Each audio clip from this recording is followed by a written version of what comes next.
What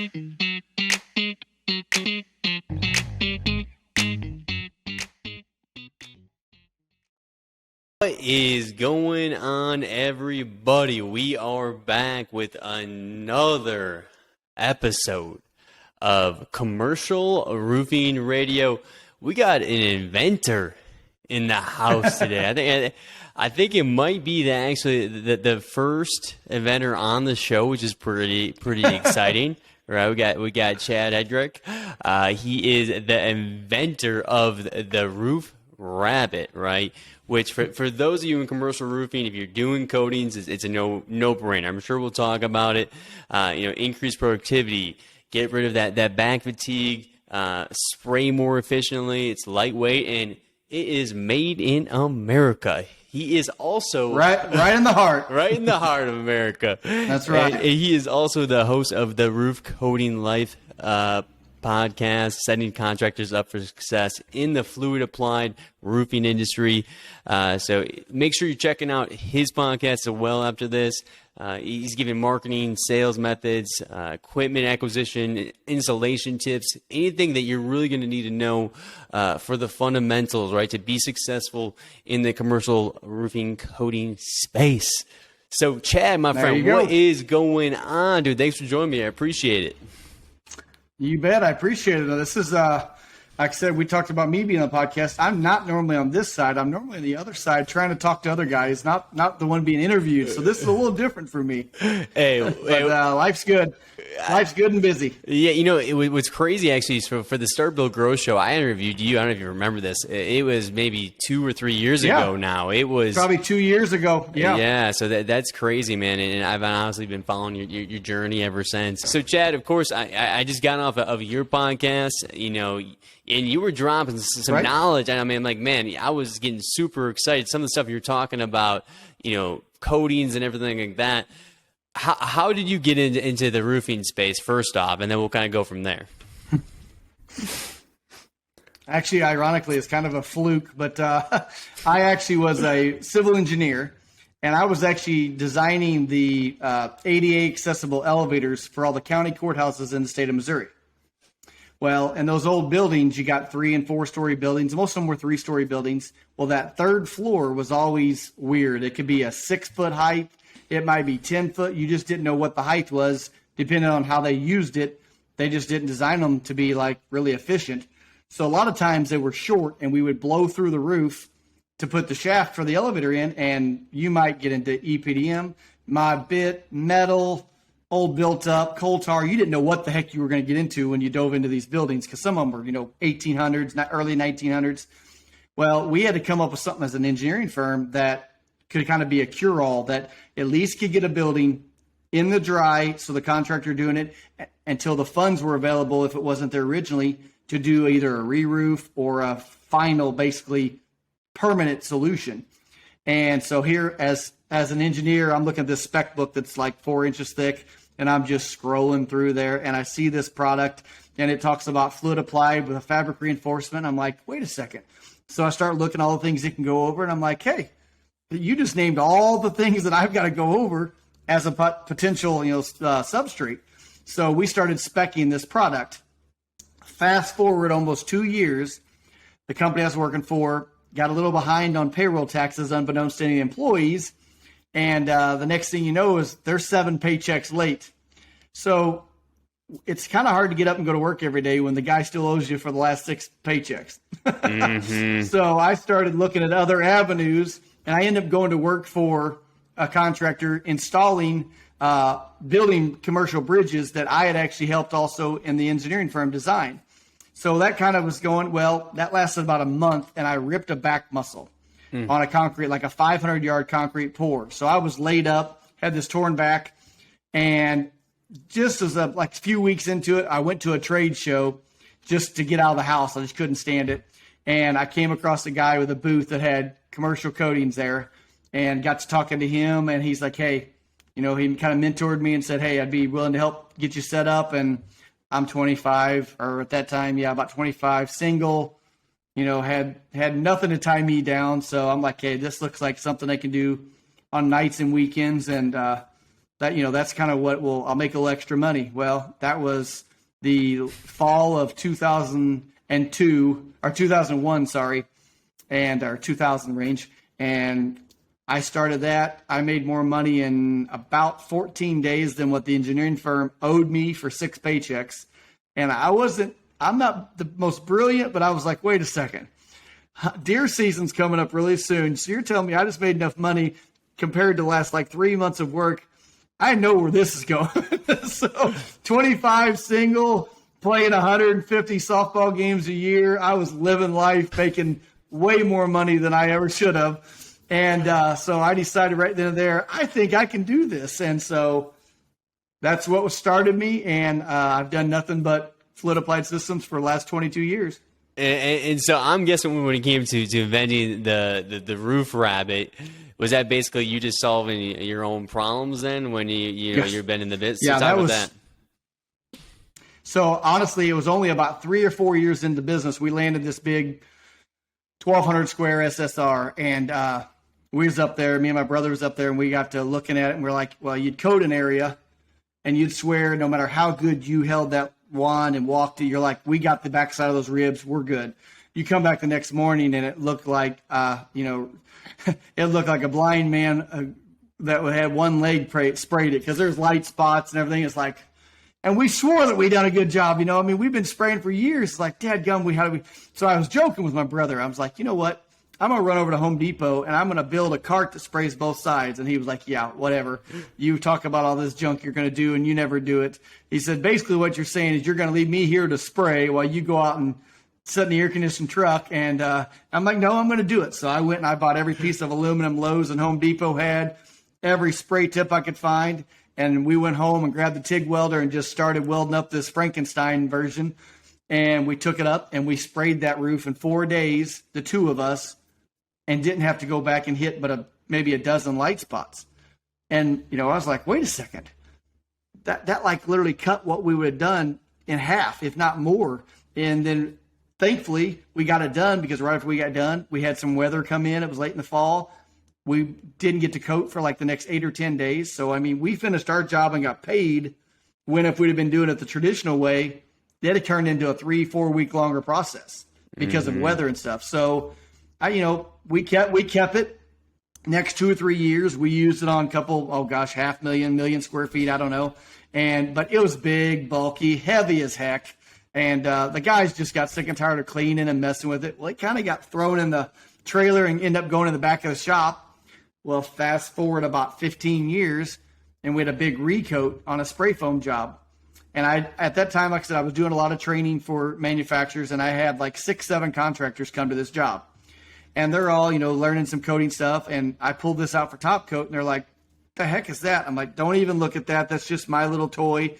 And, they're like, no, what is that? We're interested. I'm like, no. And I had no interest in nothing. That was just my baby. So I told I was like, yeah, that's what we call the roof rabbit. And jokingly enough, we call it that because an old Amish guy stopped by one day and saw us going back and forth on this metal roof. And in his German accent, he said, you look like a rabbit stuck behind a fence. You just run back and forth. You don't have a clue where you're going. You're just back and forth, back and forth. And I'm like, so we're a roof rabbit then? He goes, yep, that's what I'd call you, is a roof rabbit. And that's seriously how the name stuck. And that was literally 15 years ago. So, well, when we fast forward, like I said, these guys saw it. I didn't think nothing of it. Well, again, fast forward about another 3 years, and my phone rings, and the guy's like, hey, I would like to talk to you about that piece of equipment. And I'm like, I don't have nothing for sale, dude. I don't know what you're talking about.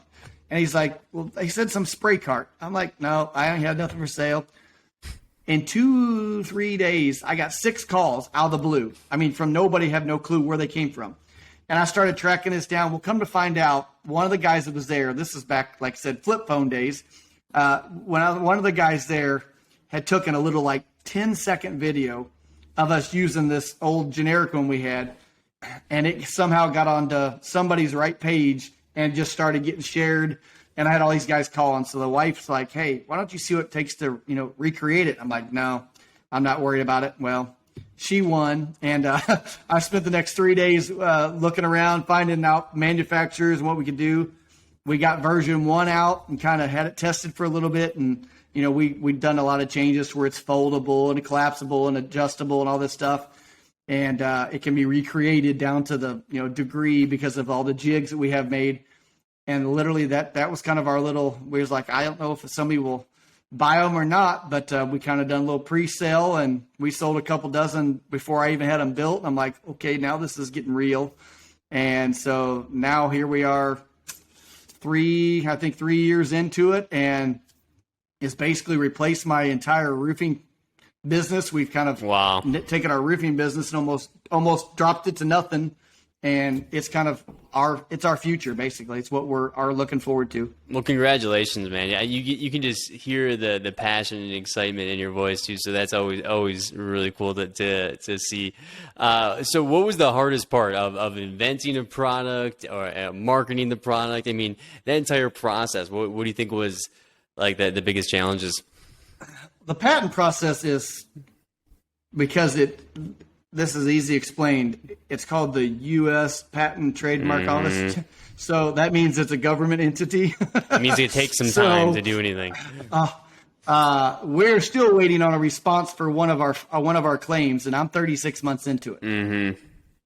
So, but we had the government shutdown in there. We had COVID in there. We had a new president in there. All of those things. Every time that happens, there's a shakeup in every governmental office. And so it just gets pushed and pushed and pushed. And so it's just been, that's probably been the most frustrating part of it. It's like, man, just give me the piece of paper. There's nothing else that, we've proved everything. There's nothing else that shows anything like it. And then honestly, like I said, I guess you could say getting the true street credits out there, because you got a lot of guys who are using it. Well, the social proof or social credibility, a lot of guys are like, oh yeah, that's just the same roof being in different pictures and all this stuff. I had the amount of hate mail, which is hilarious. Why I would get hate mail for inventing something, I don't know, but I had dozens upon dozens upon dozens of guys sending me direct messages and emails about, junior high. I swear I was in junior high girls. It was unreal, the stuff that I still get it to this day. Social media posts message me about how dumb that I waste all the time on this. And so I just sit back and laugh about it. I'm like, that's fine. But so the social proof was a little bit, but now when you got companies like Tech America, Cinemark, Sutter Roofing, some of the largest names in roofing all have my equipment.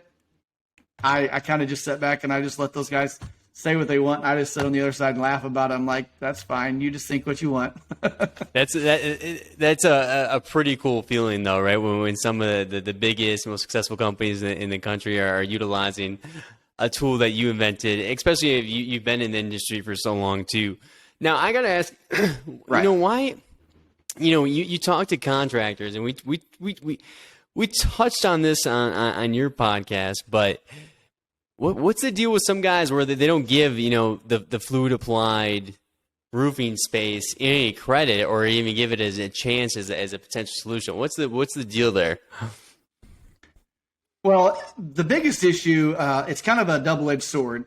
The Achilles heel of the fluid applied industry is the fact of it's a low entry point, so you can get into it fairly easily. It doesn't take a whole lot of in-depth credit. There are in-depth credentials or training. There's a few things that need to be followed, obviously, that are easily taught. But on the other side of that is a lot of the manufacturers have came out with their own consumer grade products. They sell them in any of the warehouses, any Lowe's, Home Depot, Menards, any supply houses. And so a lot of guys who are, just to be honest, chucks in a truck type of things, they're willing, they'll go out there and buy that product, a cheap product out there, and go apply it incorrectly over substrates that shouldn't be, or don't prep it or don't prime it. So there's a lot of failure because of a lot of the ways that things are done. There's not a lot of, the industry doesn't do a lot of policy or policing itself to keep the riffraff out.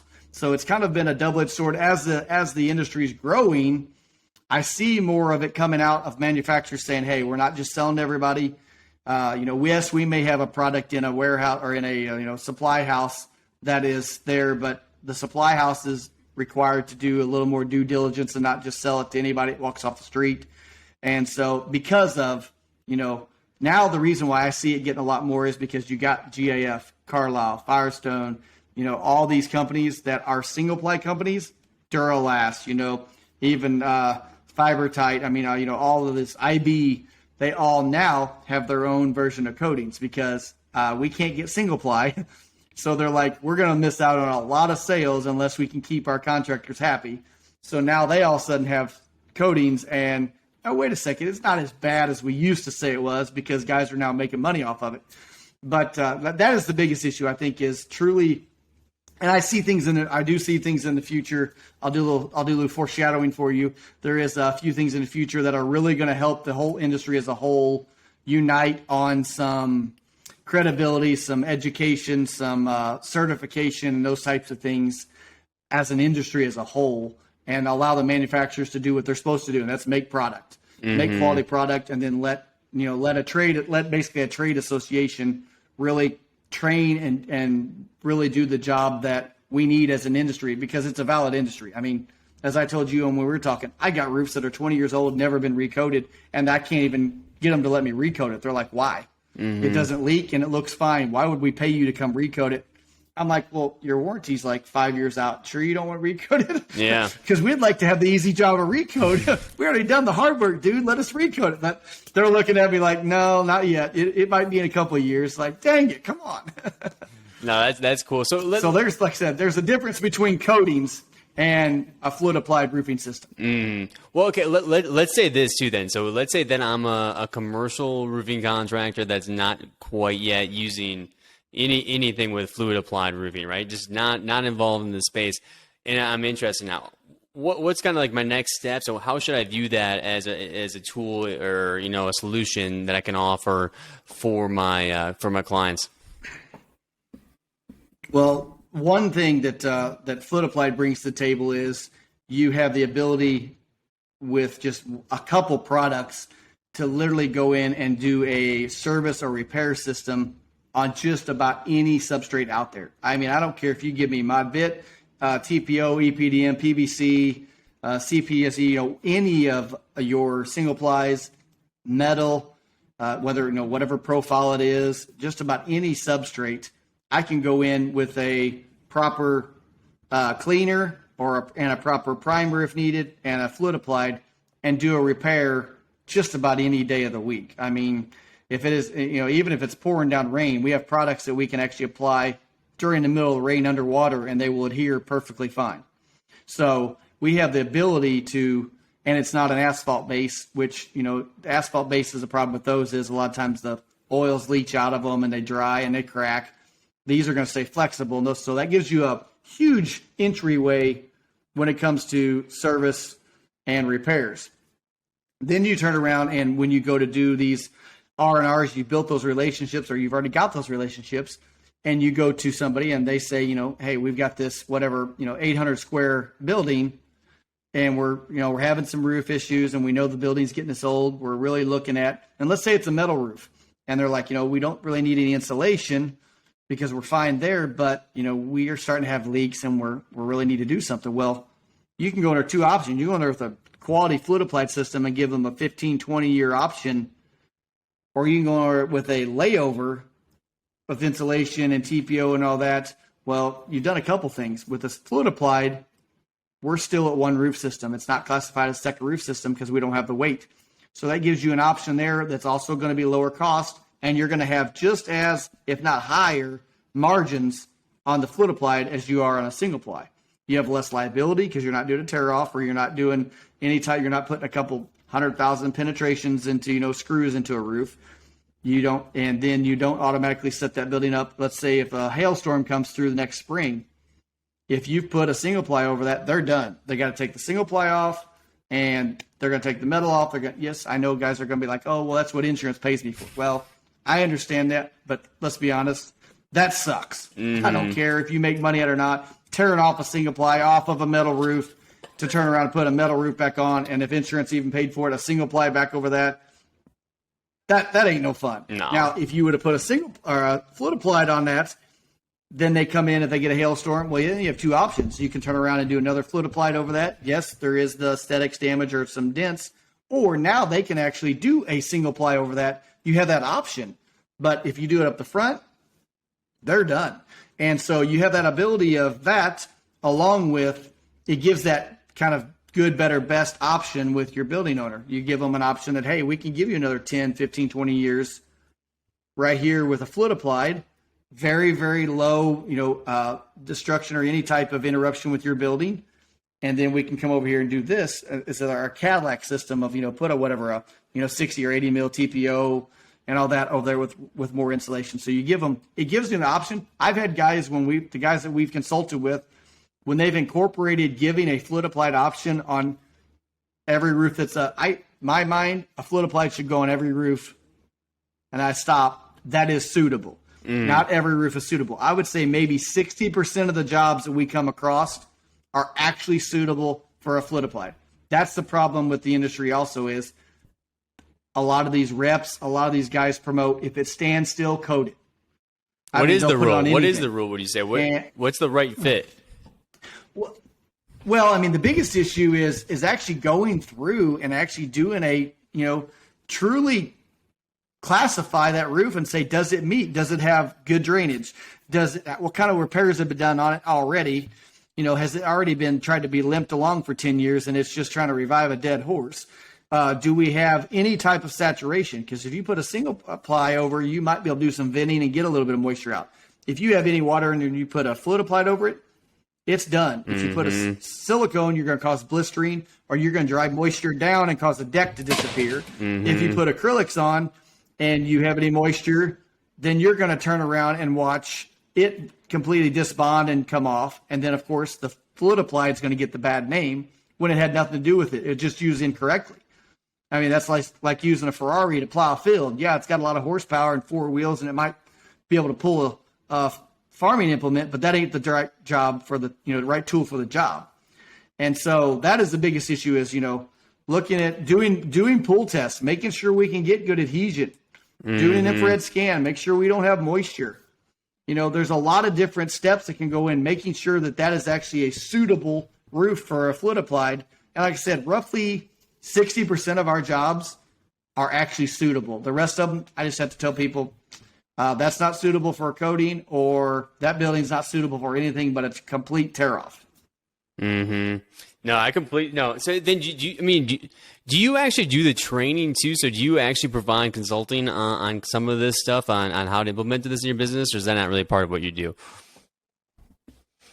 No, yeah, I actually have a consulting business. We also do consulting side. We've kind of got a couple different things. We do the manufacturing of the equipment with the company called the Roof Rabbit, or RRC. Then I actually have, if you can see here, the roof coating life, and then we have what's called RCL Consultants, where we actually do consulting with roofing companies across the country on implementing flood applied systems.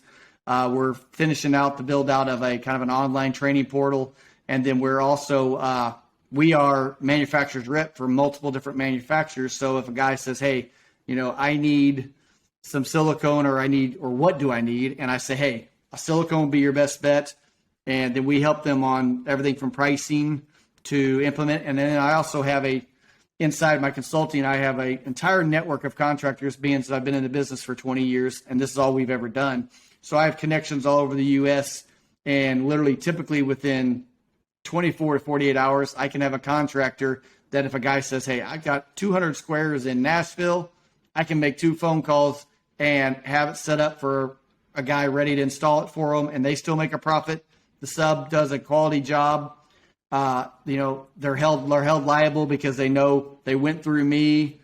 And I mean, I don't mean this to toot my horn or nothing else like that, but they know that if they went through me and they do a crappy job, they'll, for one, never work for me or any of my guys again. And if I wanted to be horrible, they wouldn't work for very many guys at all very, very easily, because I've just been blessed to have a lot of connections in the industry. And yeah, super smart dude, right? So if you guys are curious about learning more of that, make sure you're checking him out. You can also go to roofcoatinglife.com, his podcast. You can get the Roof Rabbit there, his contact information, everything's be there. So make sure that you're getting in touch with him for sure.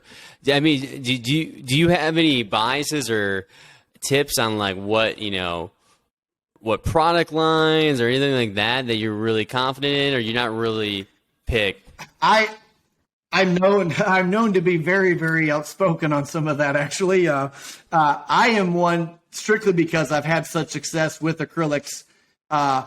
If it has a slope to it, about 90+% of the time, if it's got positive drainage and everything else, we use some sort of an acrylic. We got a handful of different acrylics that we use. We typically use an acrylic. We only use silicones on low slope stuff, like, a lot of, like down in Florida, it's mod bits on half 12 or quarter 12 pitches or dead flat.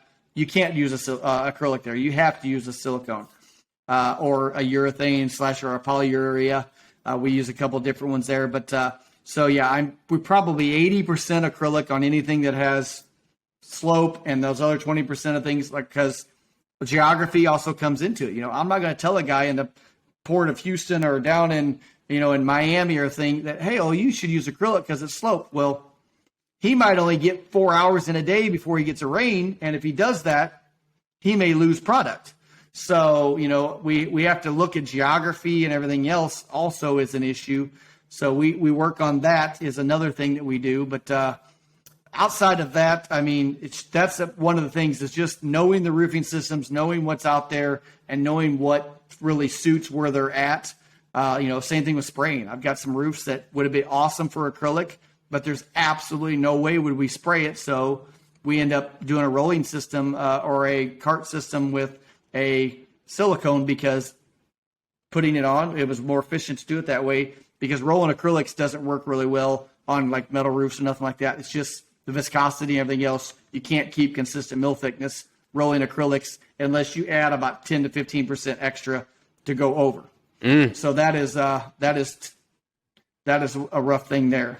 Yeah, you think this guy knows a thing or two about coatings? Come on, man. He lives, he breathes it. You got to get in touch with this dude for sure if you're interested to learn more. But so I got a game lined up for us, but before the game, is there anything else that you want to leave the viewers with regarding coatings or anything like that? Tips, tricks, advice, anything?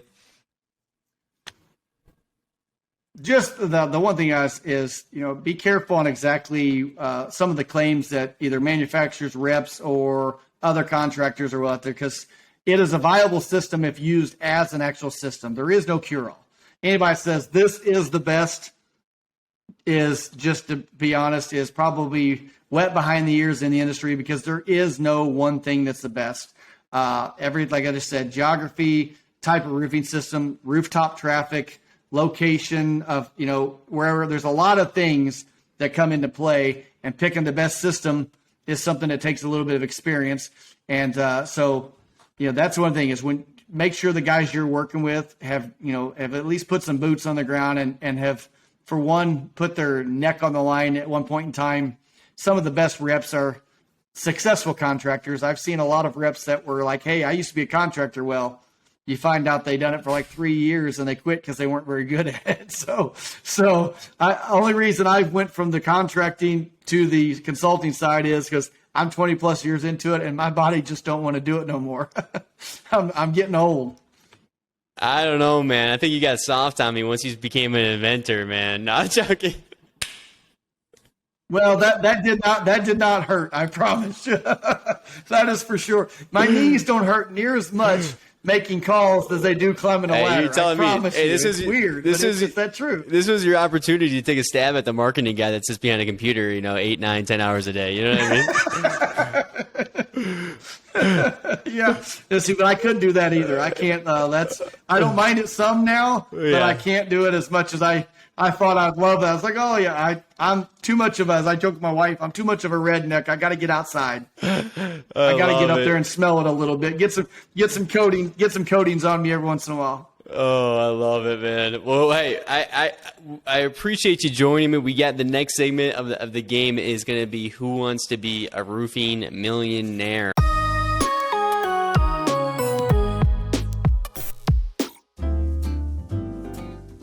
Oh, hey there. You come here often? I feel like I see you every Wednesday. And, you definitely caught my eye. I'll tell you one thing. You know how to stand out from a crowd. You already got a lot of great things going for you. I mean, I see your company. I see what you got going on. I want to be part of it. You know, how about I give you my number and you send me a text? 720-796-4935. Hey, yeah, it's Nick, right? Peakleads.io. I think we can help you generate some commercial roofing leads.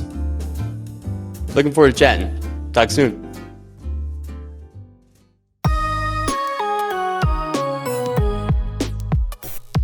All right, so basically we got 5 questions for you that are, based off of who you are, roofing, all this kind of stuff, right? And we got 2 lifelines. So we have 50-50, which will remove 2 of the wrong answers, leaving you with a 50% chance of getting it right. And then you also have phone a friend. So you can call anybody you want. If they don't pick up, you lose the lifeline. All right.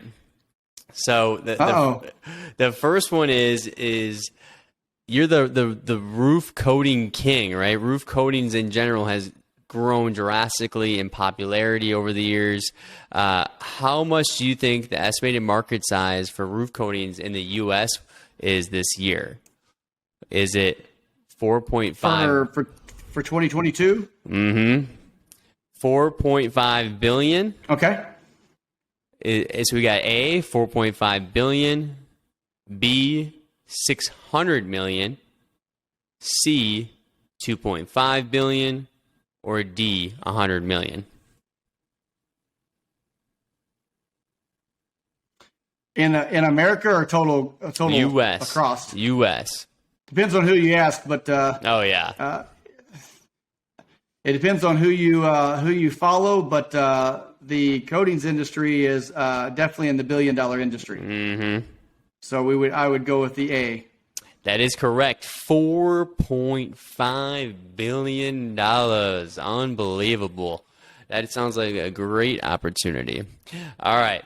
So now we got a Missouri question. All right. This one is going to be a tough one, I feel like, here, unless you really know your history. You're located in Jefferson County. Which famous American pioneer had a part in helping establishing Jefferson City? Jefferson City, sorry. Is it A, Davy Crockett? B, I just lost George all of you. Payton, C, Daniel Boone, or D, Kit Carson?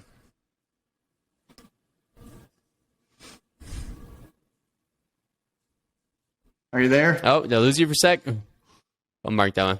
All right, did you hear the question? You lost me. Did you hear the question or no? Do you want me to repeat it?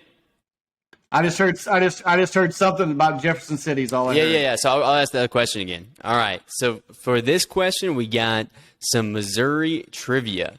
You're located in Jefferson City. Uh-oh. Which famous American pioneer had a part in helping establish Jefferson City? Is it A, Davy Crockett, B, George Payton, C, Daniel Boone, or D, Kit Carson?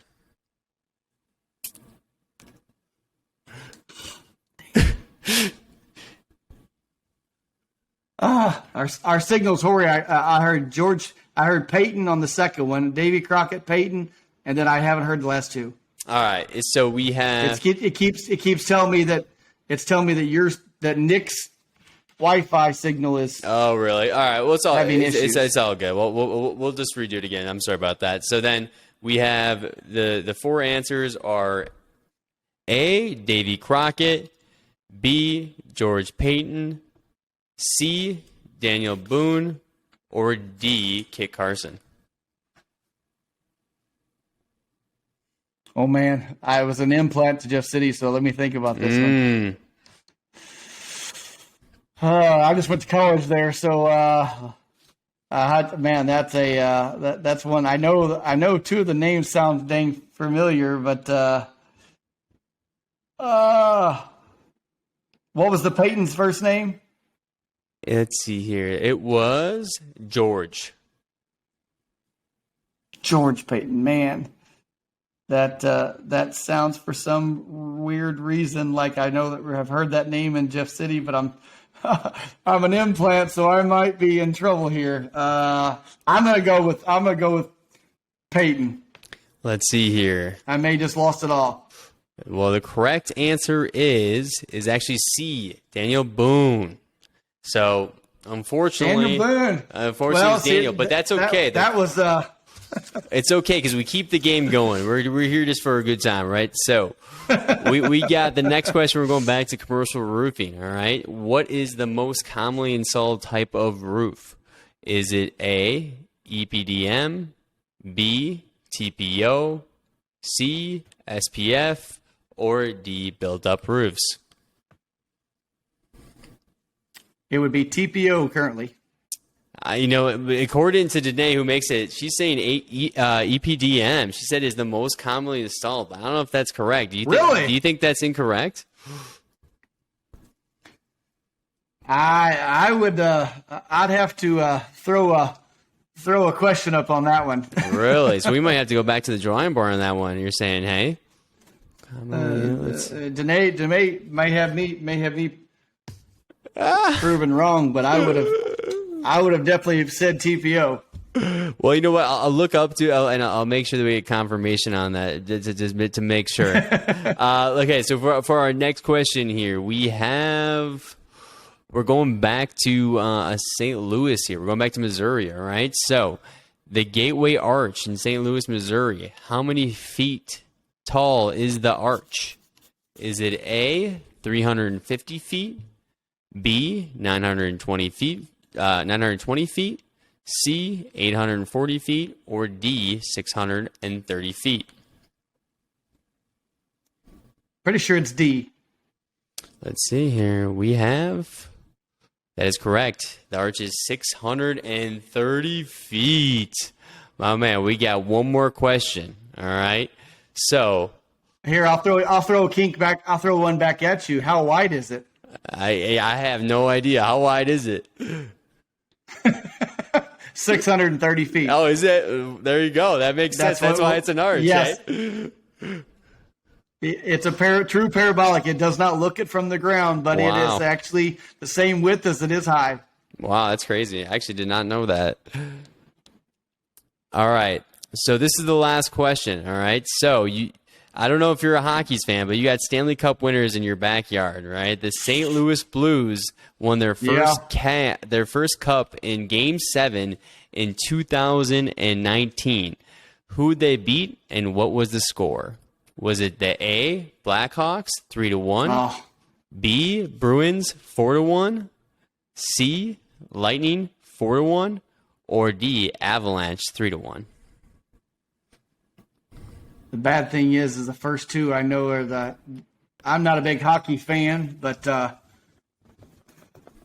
oh man, I remember the Blackhawks and the Bruins on both on side. I'm going to go with A, Blackhawks, just because we hate them so bad. Well, you're going to hate them more because that is not the correct answer. It is B, Bruins, 4-1. Is the Bruins? To win the first cup.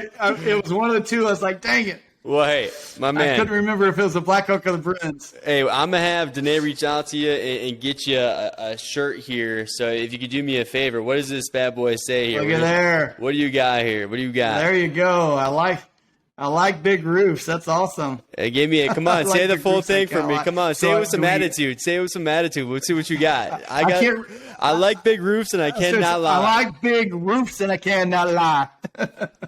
There we go, my man. Well, hey, it's been a pleasure, man. Thanks so much for joining us today, That's man. Awesome. We like to end it with one thing here. We end it with enlightenment. So give us something positive to end. It could be a book suggestion, a quote. It could be something that you're working on right now. End us with something positive so we can close this thing down. Well, I don't have all my artwork up from my office yet, but I'm a big true country boy, so I like to hunt a lot, and I've always had this little slogan in my mind that I read somewhere. I don't remember but it was about basically that an arrow can only be shot by the force of pulling back the bow. So there's got to be a force pulling it back to make it go forward.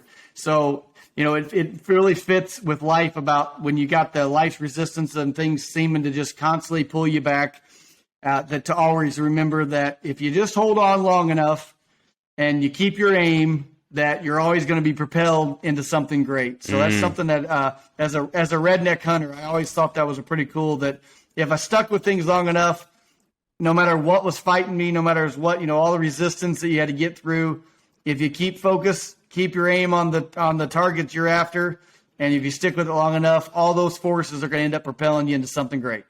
So good, man. Well, hey, Chad, I really appreciate you. It's been great talking to you. Everybody out there, thanks for tuning in. We'll talk to you next time.